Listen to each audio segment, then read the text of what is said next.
Ang pagkukumpara sa iba ang isa sa mga nakakamatay sa ating kasiyahan.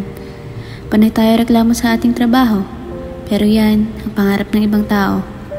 Kinakahiya mo ang bahay nyo? Buti ka nga may sinisilungan. Yung iba dyan, kalsada lang ang tinutulugan. Buti ka nga may hinihigaan. Hindi man kasarapan ang iyong ulam, di bali na at least kumakain ka 3 beses sa isang araw. Marami dyan ang asin ng ulam.